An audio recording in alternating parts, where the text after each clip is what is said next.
We finally get a new budget graphics card in the market in the Intel Arc B580. If you want to build an entire PC around this new budget graphics card, then you came to the right place. I'll show you specific PC build recommendations around this new Intel budget GPU, and I will go from the cheapest PC to the most expensive one. Every component that I will mention will be compatible with the Arc B580, and most importantly, no component will bottleneck it, so you will make sure that you are utilizing this graphics card correctly and everything will be working fine with no bottlenecks. And of course, I will explain the level of gaming performance that you can expect with each system. The links to these systems will be down below in the video description with the latest prices and availability in your region. My name is Valentino. That being said, let's start. With the first PC, we have the cheapest gaming PC that I will put together with this Intel Arc B580. This one has the Ryzen 5 5600 CPU, which is still one of the best value CPUs in the entire market today, and it's an amazing pair in my opinion with the B580 if you are working with a tight budget. Now I'll explain the level of performance in just a second, but before doing that I want to quickly mention the rest of the components. Here you get an aftermarket CPU cooler that looks amazing and is going to work perfectly fine with the Ryzen 5 5600, and also you can upgrade from this Ryzen 5 5600 up to a Ryzen 7 5700 X3D if you want better performance out of your CPU down the line. However, most importantly, keep in mind that this Ryzen 5 processor will not bottleneck the Intel Arc B580, so it's going to be a great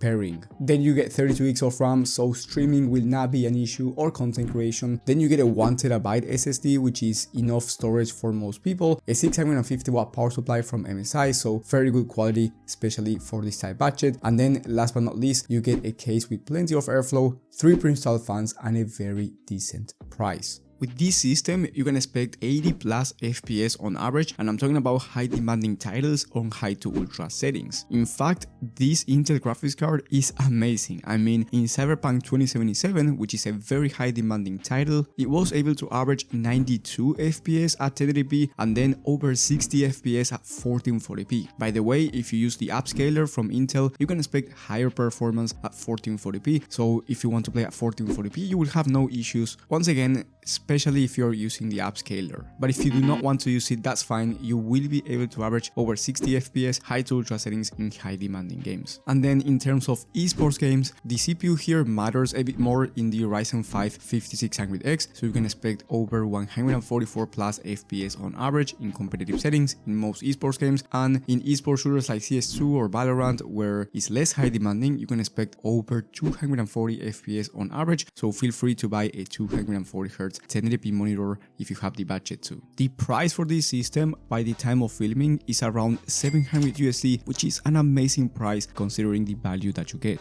With the next one, we have a more upgraded system. The reason why this one is much better than the last one is because you get the Ryzen 5 7600. This CPU is quite faster than the Ryzen 5 5600 and is also much more upgradable down the line. Because if you buy the last system, you are going to be getting great gaming performance, but the best CPU that you can upgrade to is the Ryzen 7 5800 X3D or 5700 X3D. Now, the fastest CPU that you can upgrade to with this new PC is the Ryzen 7 9800 X3D, which is the fastest gaming processor in the entire market by the time of filming. On top of that, the Ryzen 5 7600, as I said before, is quite faster right now, so if you play high CPU demanding games like Valorant, Fortnite, competitive settings, you will be achieving way higher frame rates. But don't worry, because I will mention the exact level of performance that you can expect in just a moment. Here you get the same CPU cooler because the Ryzen 5 7600 is very power efficient as well, and it doesn't need a ton of cooling. Then you get 32 GB of RAM just like before, but this time it's DDR5 memory, so it's faster, and then you get the same rest of the components. So the main difference here is going to be the CPU, therefore you will be having a more upgradable system and faster gaming performance in those CPU demanding games.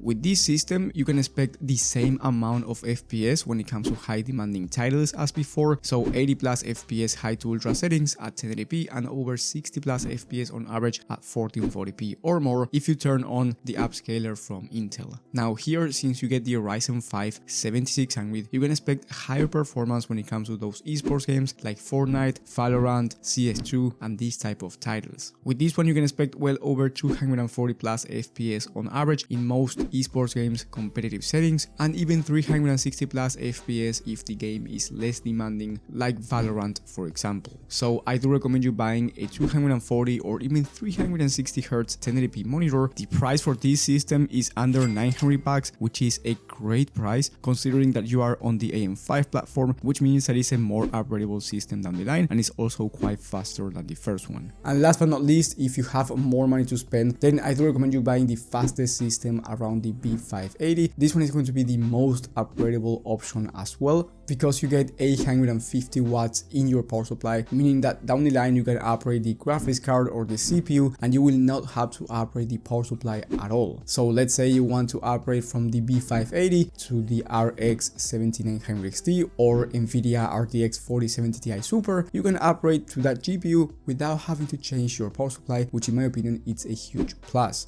And on top of that, this power supply is AT rated, so it has no issues when it comes to build quality. Then not only that, but with this system you get 2 TB of SSD instead of 1 TB, so if you want to install a bunch of games, this one is going to be much better because you can download more titles or more programs if you want to do content creation or streaming. With this system you can expect the same level of performance as the last system because you get the same CPU and GPU combo in the Ryzen 5 7600 and Intel Arc B580, so over 80 plus FPS at 1080p, over 60 FPS at 1440p, and very high FPS in esports shooters. So the main difference here, as I mentioned before, is the upgradability over time of this system and also the fact that you get more storage than before, so you are able to install more games. The price for this system is almost $1,000 USD, which is the most expensive price that I would pay for a B580 gaming PC build. Regardless, this is a really good price considering that you get a very upgradable system over time that is also amazing when it comes to gaming right now. Now, if you have more money to spend at that point, I do recommend you upgrading the B580 to something more powerful like the RX 7800 XT or 7900 XT or GRE or maybe the RTX 4070 Super if you want to go with Nvidia. So if you have over $1,000, I do recommend you going with a different graphics card. But for under $1,000, if you want to go with Intel, any of these PC builds are going to be amazing and they will not bottleneck the B580, which is the most important part because you want to be utilizing all of its power. Remember that the price might be different when you're watching this video, so I do recommend you checking the latest prices and availability from the links down in the video description. And if you have a different budget, let's say you have more than $1,000 and you want to buy a different graphics card, then I do recommend you watching my video on the best gaming PC builds of the month for every budget and every resolution. 1080p, 1440p and 4K included. That video will be in the top right corner of the screen. Thank you for watching and I will see you on the next one.